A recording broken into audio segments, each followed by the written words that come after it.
Video game ads have had a bizarre history, from its humble beginnings as a niche product to the absolute juggernaut it is today. It's gone through many changes over the decades. After going back and watching these old commercials, I feel like something's just missing today. They become much more bland and straightforward.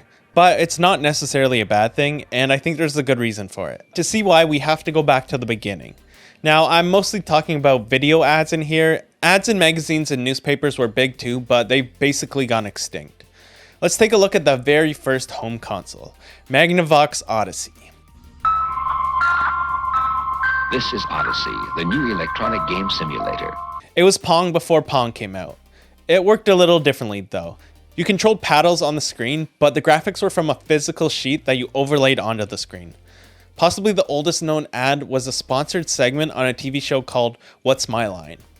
The game featured a celebrity panel that had to guess what the guest does for a living. The guest was from the video game company. The celebrities could only see the back of the TV and the guest using a controller. The problem is, the term video game didn't really exist at the time, and this was the first home console before it was actually released. To the modern viewer, we would know instantly. Oh god, it's so obvious. But imagine having to guess something that didn't exist yet. The Magnavox Odyssey eventually had a more conventional ad. It was basically just a demonstration of people using it with a voiceover explaining how it works.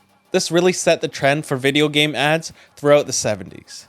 Very straightforward and informational, since people didn't really know what these electronic games were all about. You couldn't just throw a gameplay trailer on and expect people to understand what's going on. Atari released their home console, which was remarkably similar but became quite popular. This led to a boom which saturated the market with Pong clones. In the late 70s, as video games became more known, commercials started to become more commercially or commercial-ish, if you understand what I mean. They started to advertise the experience or the feeling you would get from playing these games, rather than just the technical specs of it. They were meant to invoke excitement and make you feel like you were missing out if you didn't get one. Mine! No, George. Mine. This trend continued into the 80s and partially led to its temporary downfall. In the early 80s, the market was starting to hit a breaking point, with its oversaturation of video game consoles. You were basically buying a console to play a very limited number of games, and every company was making one and putting out ads for them all, claiming the best graphics and the best games. Meanwhile, most of the games are very similar to ones on the other consoles, pushing people away from buying more. There's just no point to getting another console that plays practically the same games. There was a lot of corporate espionage going on, and companies were flat out stealing from each other.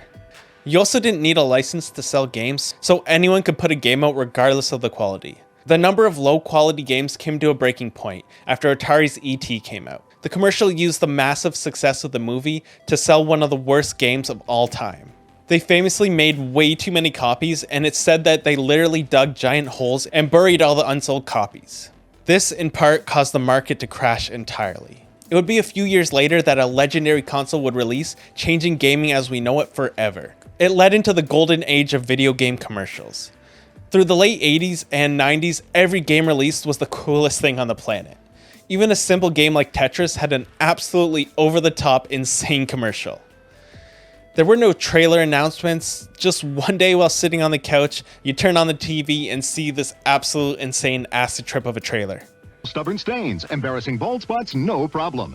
It even slices and dices, makes thousands of julienne fries. Nintendo and Sega were king, and competing to make the wildest commercials to make kids beg their parents for these games. If you managed to snag one of these games, you were the coolest kid on the playground.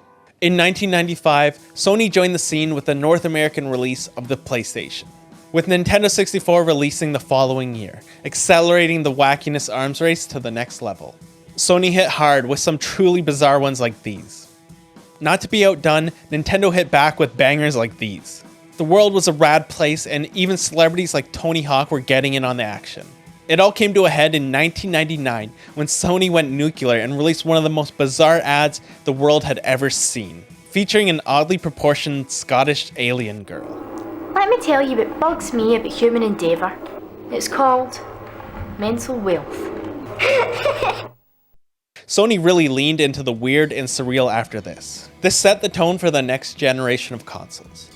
In 2000, Sony hired none other than David Lynch, the creator of movies like Eraserhead and Twin Peaks, to direct a commercial.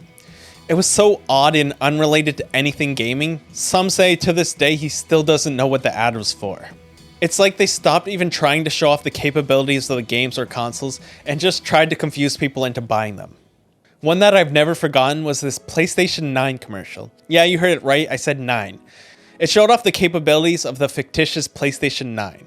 If you're looking forward to it, sorry, but you're gonna have to wait a while. The release date is 2078. Microsoft entered the scene around this time with the original Xbox and hopped on the trend. They had some truly memorable ads throughout the years. One of the most memorable to me was this one that I don't even know if I can fully show on YouTube. It depicted a woman having a baby and shooting it out like a cannon. And during the flight, it turned from a baby to a toddler to a man, finally to an old man, and then it ended up in the grave. Do you remember any of these ads? Just let me know in the comments. These ads would continue through the 2000s, but during this time, another trailer began to rise. Approaching the release of the PlayStation 3, we had the release of a controversial ad. It was E3, and the game was Killzone 2. The trailer looked absolutely incredible. It was miles ahead of anything else at the conference. It was presented as in-game footage, and people believed it at the time, because they didn't know the capabilities of the PS3. It turned out it was pre-rendered, and that pissed a lot of people off. I think this is part of what led to the change in direction of video game ads and trailers. You might notice I'm using the word trailer more. The rise of online platforms like YouTube allowed companies to drop their content online and focus less on full-blown commercials. They could just drop a trailer and let the internet take it away. We would see less and less of these amazing commercials, like this creepy baby one that will haunt my dreams forever. I also have to mention this banned commercial for Resident Evil 4. It depicts a naked woman breastfeeding her child, but when the camera pans up to her face, it's a zombie. I might have to blur all this out.